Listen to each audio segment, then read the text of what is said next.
These qualities tend to kind of not be first on the shelf. In fact, the way I like to think of this is, would you like to be led by you?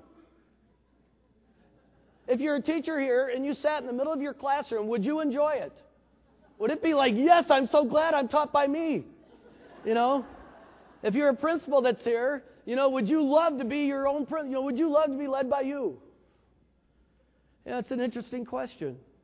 And how do we do this well? So we're going to try to explore through it. So as a leader, how do I do this? How do I stay in a motivated or inspired state? And there's 8 of these. Hopefully we'll get them done.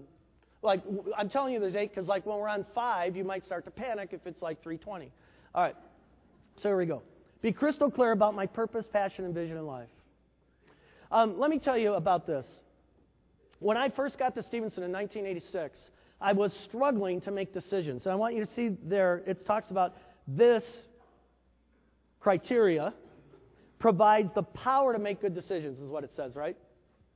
When I first got to Stevenson in 86, I had a vision, but I was like one of the few that had it. I came as a director of math and science. I kind of had a sense of what we needed to do, but not everyone was with me. And I remember early on having a lot of problems with sort of casting that vision well. And even making decisions. Like people would come to me with ideas and I didn't know, do I say yes or do I say no? And, am I doing the right thing?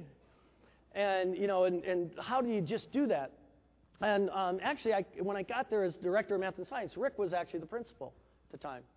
And I went to Rick and I just said to him, I said, Rick, you just make decisions like this. You say yes, no, immediately what to do. And I'm like, half the time, if I let people really know what was going on in my head, they'd be like, we're being led by him?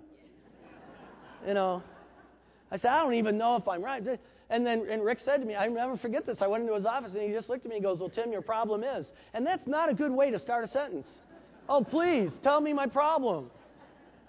But he said, Tim, your problem is you don't yet know what you truly believe in. You don't quite yet know what you really... Because once you know that, then everything else...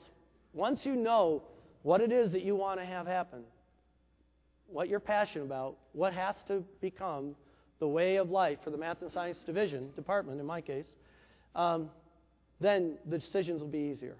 The decisions won't be about people, they'll be about ideals.